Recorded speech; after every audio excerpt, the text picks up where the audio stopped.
Estamos falando de embargos de declaração e das grandes modificações ocorridas. Lembrando que, em relação aos embargos de declaração, já falamos, cabe embargos de declaração agora expressamente por um erro material na sentença, e toda vez que os embargos tiverem efeito modificativo, o juiz deve dar prazo à outra parte para se manifestar. Já era o entendimento do TST, nós já tínhamos até súmula a respeito da matéria, mas agora é texto de lei. Está lá no artigo 1023, parágrafo 2º, assim como já estava na CLT, por embutir na lei aquilo que a jurisprudência já entendia, no artigo 897-A, parágrafo 2º da CLT. Irregularidade da procuração, como isso é um vício sanável, se vier embargos de declaração por um procurador que tem a procuração já irregular, você pode dar prazo. Lembrar que, isso é importante, embargos de declaração agora só tem efeito devolutivo. Os recursos podem ter efeito devolutivo e suspensivo, lembram? Quantas vezes o devedor, o réu, condenado, interpõe embargos de declaração para suspender a eficácia da sentença? Quando, por exemplo, tem uma tutela provisória, uma liminar, e ele fazia isso para suspender. Olha só, o prazo continua sendo interrompido. Eu não estou falando que modificou a contagem do prazo. Embargo de declaração, prazo continua o mesmo e a interrupção do prazo continua o mesmo. O que mudou é que no CPC antigo, os embargos de declaração tinham efeito suspensivo e devolutivo. Hoje, os embargos de declaração têm efeito meramente devolutivo, não suspende os efeitos da sentença, salvo se o próprio juiz acolher o outro efeito, o duplo efeito. Outro, se você interpôs embargos de declaração, a outra parte interpôs embargos de declaração, você acolhe o da outra parte e muda a decisão. Mas aqui, quando você interpôs o embargo, você também interpôs o recurso ordinário. Como demorou algum tempo para você julgar ou aquele ou o outro embargo, havia um entendimento do STJ que a parte precisava ratificar o recurso que ela mesma interpôs. É muito comum você interpor embargo de declaração e aqui a apelação. No processo de trabalho, o recurso ordinário. Porque pode ser que o juiz não acolha, já tem aqui o recurso ordinário. Eu quero mostrar para o juiz que eu estou embargando de declaração, não é para ganhar tempo, não. Porque eu já estou fazendo depósito recursável, pagando as custas e recorrendo. É porque eu tenho dúvida. Se ele modificar, ele tem que me dar prazo para emendar o recurso. Mas se ele não me modificar, eu não preciso ratificar o recurso, ele já está interposto. Acaba a necessidade de ratificar recurso. Está lá. Se já foi interposto um recurso junto com o embargo de declaração, e o embargo de declaração dá efeito modificativo à sentença, o juiz tem que dar prazo para a parte alterar ou modificar o recurso da parte que foi mudada da sentença. Se você interpôs o recurso, o embargo de declaração, e foi julgado o embargo de declaração, você não precisa ratificar o embargo de declaração. Vai ter que ser cancelada a súmula 418 do STJ. Contraria literalmente o artigo 1024, parágrafo 5º. Parágrafo 5º do CPC. Cabimento por omissão. Aí você vai dizer, olha, sempre coube embargos de declaração por omissão. Não por omissão de aplicação de precedente obrigatório. Agora, cabe embargos de declaração quando o juiz se omite sobre questão trazida na defesa ou na inicial que poderia modificar o julgamento ou sobre precedente obrigatório. Acabamos os recursos, olha que coisa boa. Vamos falar rapidamente sobre algumas questões de competência originária. Nós não temos lei própria de ação rescisória, nem temos lei própria de mandado de segurança. Tudo sobre ação rescisória e tudo sobre mandado de segurança, a gente abraça o novo CPC. Tudo bem? Então, primeiro, acaba o revisor. Ação rescisória não tem mais revisor. Acabou. Antigamente tinha, pelo CPC antigo. 2, você tem da decisão que extingue monocraticamente a ação rescisória, ou que defere ou indefere liminar, ou que julga monocraticamente reclamação, defere ou indefere liminar, cabe não mais agravo regimental e sim agravo interno. A gente já tinha visto isso. Essas foram as grandes modificações, além daquelas que eu já citei, que cabe ação rescisória de coisa julgada processual, de questão incidental, além de umas modificações de início da contagem do prazo de 2 anos, que hoje pode começar até 5 anos depois, se o evento aconteceu, a modificação do fato de direito posteriormente. Vamos falar da execução, dos principais ou das principais modificações na fase de execução cabíveis ao processo do trabalho. Essa primeira regra é maravilhosa. Vamos lá ao PowerPoint. Diz assim, artigo 513, parágrafo 1º do CPC. O réu poderá ser intimado na execução pelo advogado ou pelo correio. Nossa, a nossa regra é própria. A gente admite a citação no processo de conhecimento por correio, sempre. Agora que eles admitem no processo civil, mas nós sempre admitimos. Mas na execução, apesar de 90% das nossas execuções serem execuções de sentença,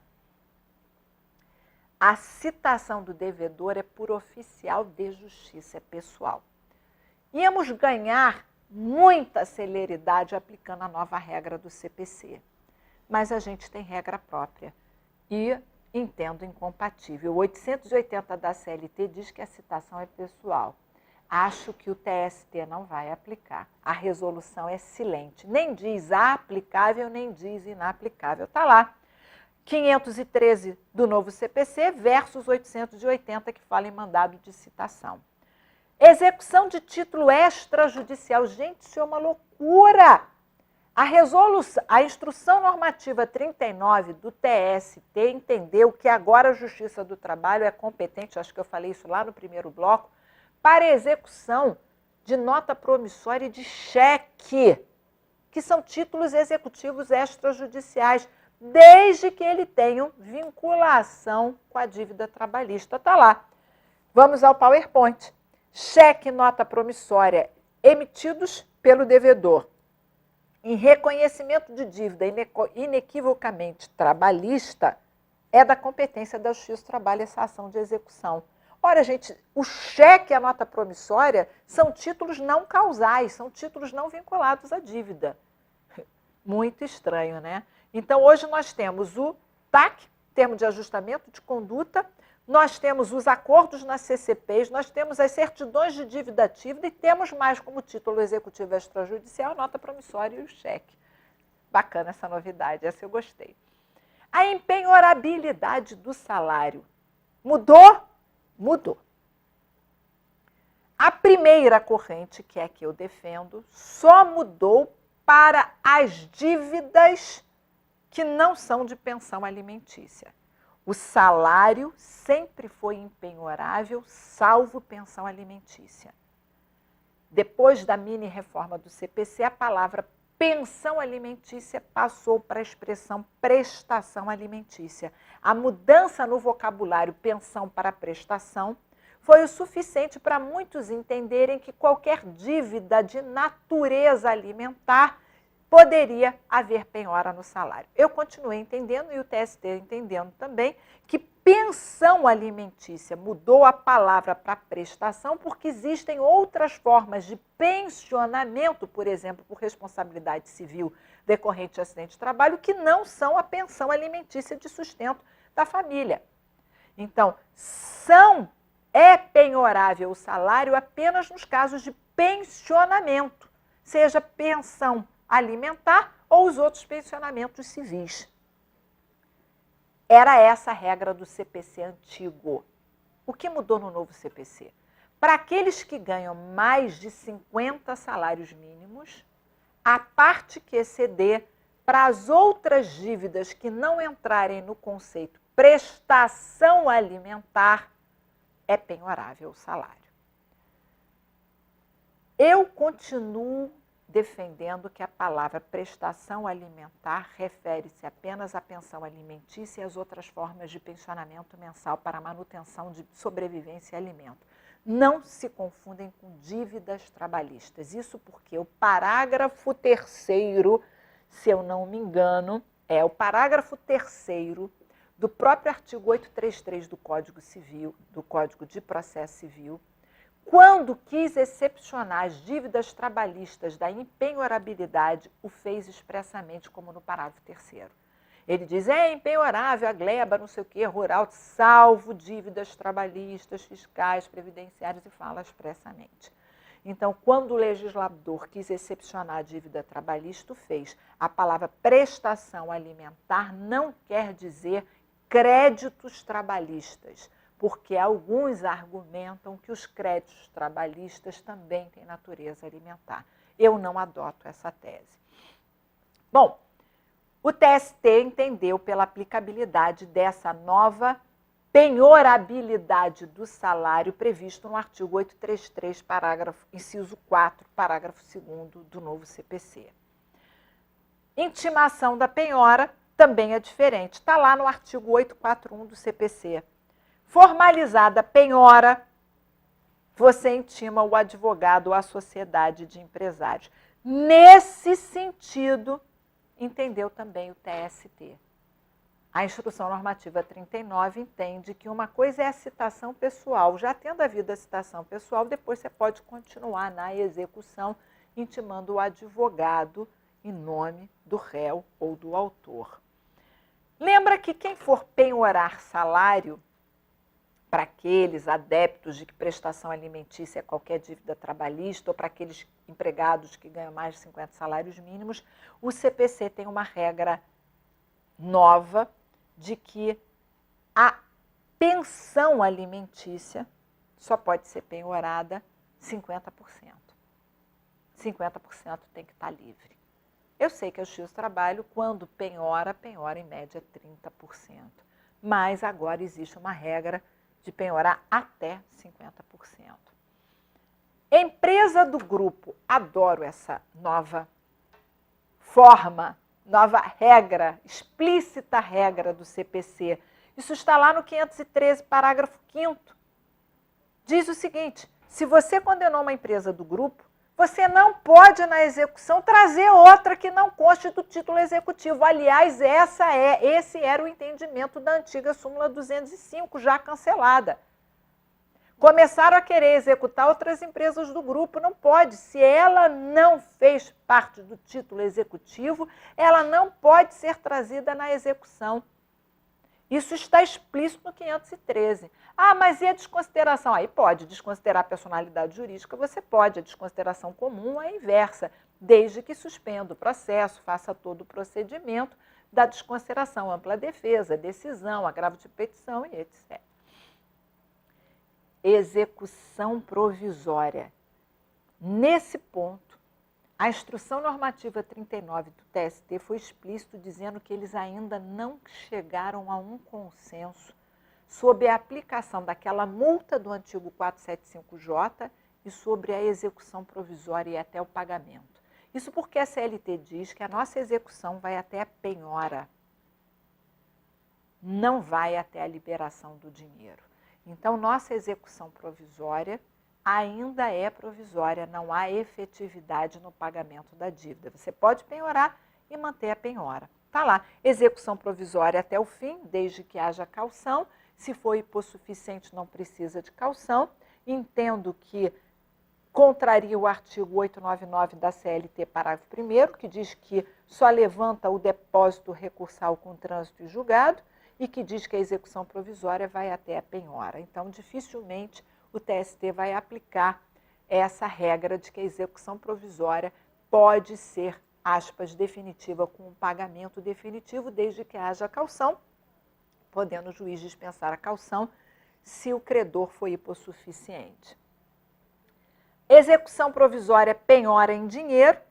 Sempre tivemos a preferência da penhora em dinheiro, mas nós, quando a execução era provisória, a gente dizia, não mexe no dinheiro dele, deixa o dinheiro ali, vamos pegar os outros bens, porque a execução, no CPC antigo, deveria se fazer de forma menos gravosa ao devedor.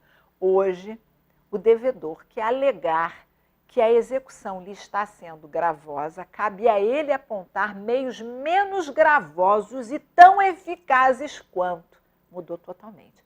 Agora o devedor vai ter que pagar. Diz lá a execução em dinheiro, a gente pode fazer a execução provisória, mas evitar o dinheiro, é isso que diz a nossa súmula 417, inciso 3. A execução no Bacen Jude, ela ainda se faz pela penhora online. O CPC diz que a gente só pode fazer a penhora online mediante requerimento da parte. Entendo que isso não é aplicável, isso está no artigo 854. O juiz, na execução, tem um poder inquisitivo ainda maior, porque a CLT é clara, dizendo que o juiz pode promover a execução trabalhista de ofício. Então, a gente pode fazer o Bacen Jude, isso é a penhora online, nas contas do devedor, independente de requerimento do credor. Claro, desde que a execução seja definitiva, óbvio. Execução, o antigo 475J, lembra? Não pagou no prazo para pagamento espontâneo, a gente aplicava 10% de multa, lembra? Eu, pessoalmente, entendo que o antigo artigo 475J do CPC, atual artigo 523 do CPC, era compatível com o processo do trabalho. Aquela multa de 10% sobre o valor da execução por não cumprimento espontâneo, quando já estamos tratando de uma execução definitiva. Mas isso está sub júdice. Ainda, os ministros do TST ainda não chegaram a um consenso se é aplicável ou não é aplicável essa regra ao processo do trabalho. Fixação de honorários de perito deixou de ser título extrajudicial, como era no CPC de 73, e passou a ser um título judicial. Isso é importante, porque aí a gente pode executar. As astreintes mudaram. As astreintes que eu já mandei pagar vencidas, você não cumpriu a obrigação, e as astreintes estão vencidas, mês a mês, você não vem cumprindo. Recorre do valor das astreintes. As vencidas que você não recorreu, o juiz não pode mais mudar. Acabou esse negócio do juiz fixar um valor, chega no tribunal e ele põe as astreintes lá embaixo. O tribunal só pode modificar o valor das astreintes vincendas. As vencidas não pode mais. Gente, não confunde, você determinou o cumprimento de uma obrigação de fazer só após o trânsito em julgado. Aí sim, houve o recurso, você pode mudar todo o valor, porque ainda não começou a vencer a multa. Mas eu dei uma tutela provisória. Mandei cumprir, sob pena de astraente, passou um mês, passou 2 meses, 3 meses depois você entra, 2 meses depois você entra com mandado de segurança contra essa liminar concedida pelo juiz. As vencidas já era, você tinha que ter recorrido antes de vencer. CPC, é claro, está lá. Artigo 537, parágrafo 1º do CPC, diz que só pode mudar o valor ou tirar as astraentes das parcelas vincendas, não é possível das vencidas. E a Instrução Normativa 39 de 2016 do TST entendeu dessa mesma forma. Cabe fixar astraentes e também obrigação sob pena de crime de desobediência. Pode acumular, claro, sempre fundamentando o valor da fixação das astraentes.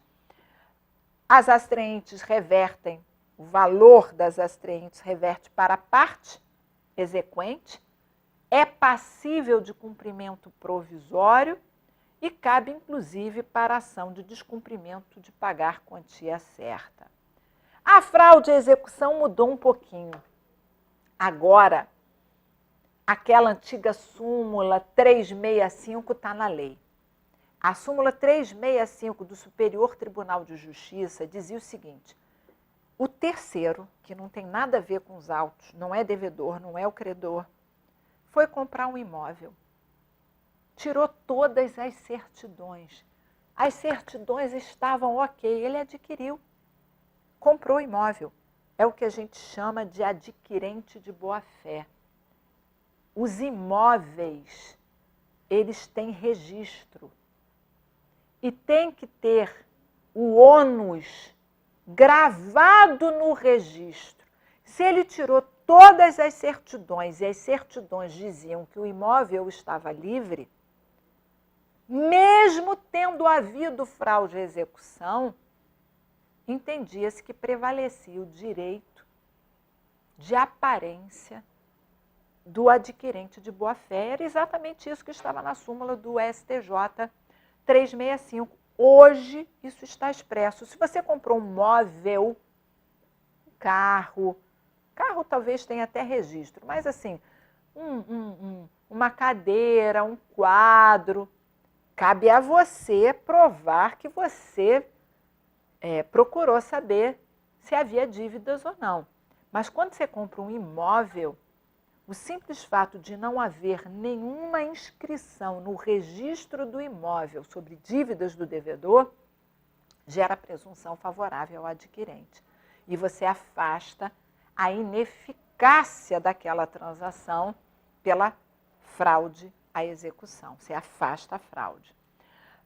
Antes, você podia declarar a fraude à execução de cara. Agora, para declarar, você tem que antes intimar o adquirente para saber se ele adquiriu de boa fé ou não e fazer a sua defesa e, se for o caso, até interpor embargos de terceiros.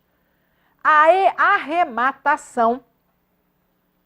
O lanço pode ser parcelado, isso já tinha no CPC antigo, desde que você pague 20% e parcele, no caso de arrematação, até 30 parcelas.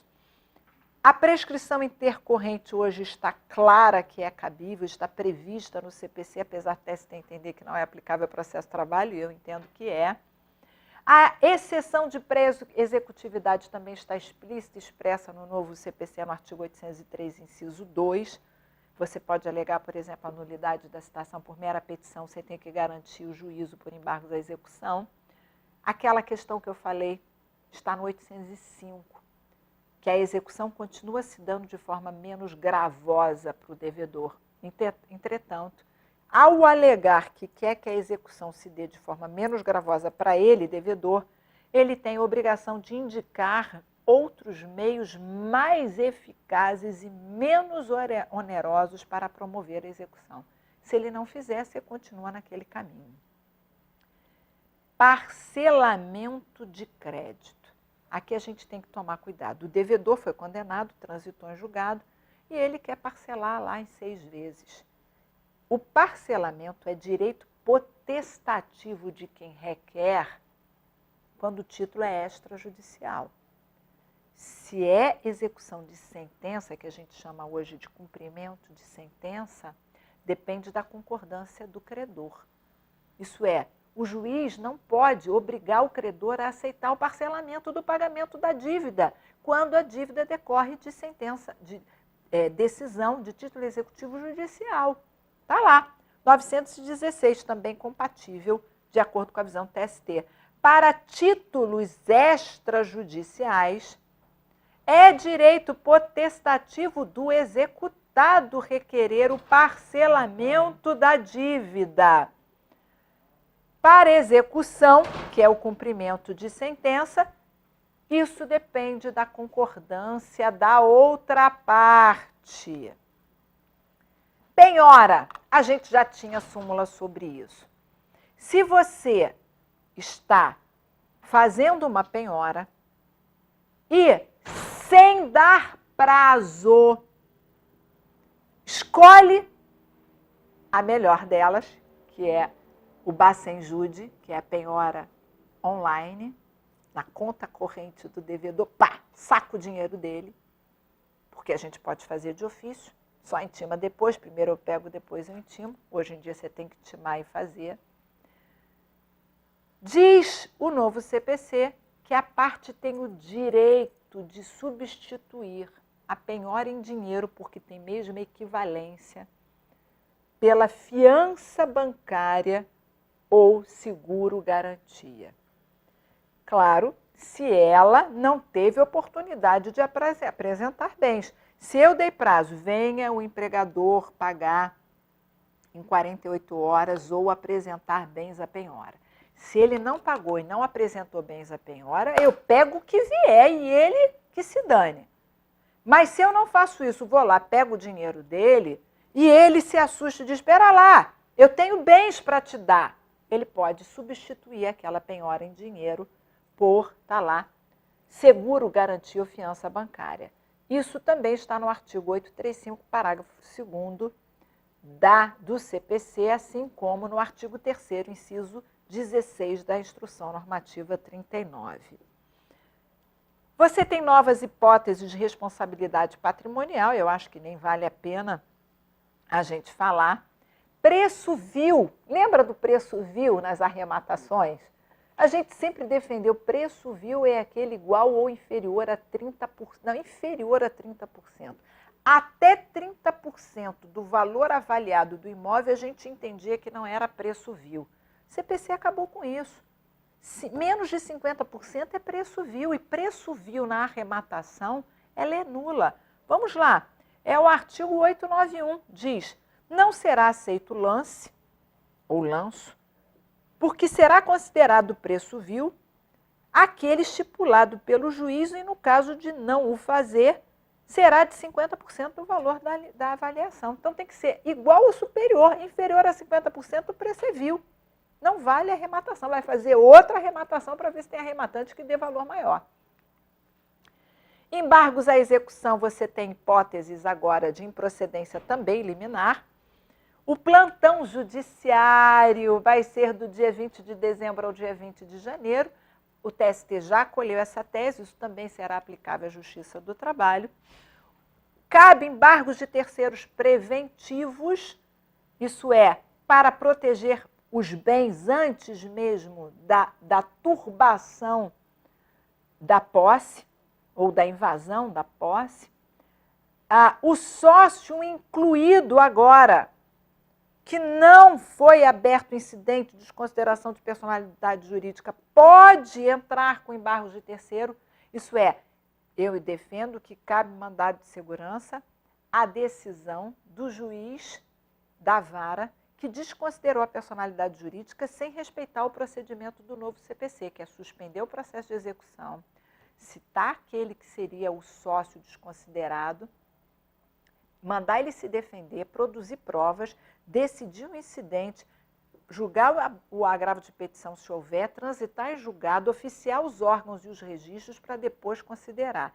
Se já foi aberto um incidente de desconsideração de personalidade jurídica, não cabe embargos de terceiros desse sócio.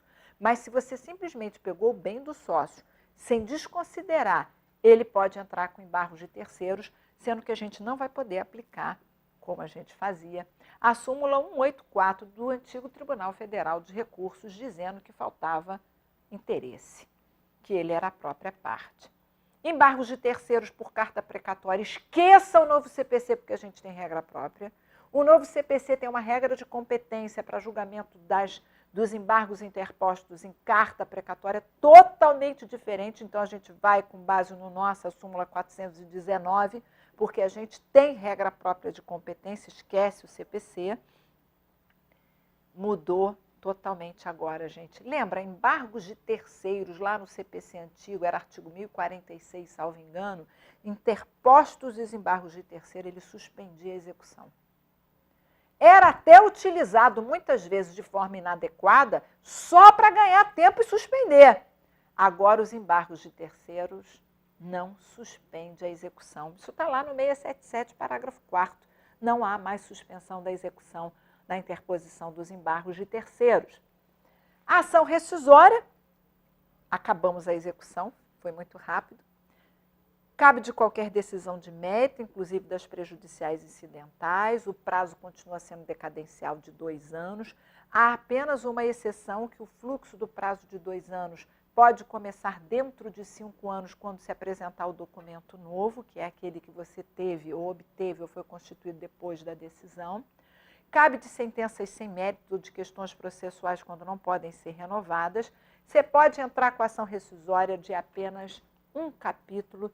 E para a gente terminar, não é mais cabe ação rescisória só quando violar lei. Agora é quando violar norma jurídica.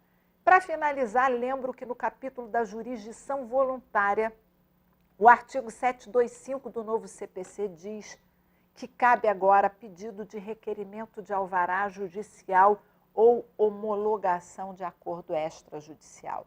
Pessoalmente, acho que esses dois novos incisos do artigo 725, que é o inciso 7 e 8, podem ser aplicados na jurisdição voluntária da Justiça do Trabalho.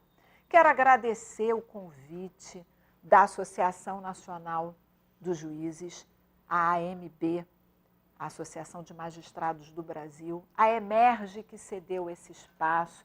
Agradecer a todos, aceito sugestões e críticas e eu encontro vocês em outros debates.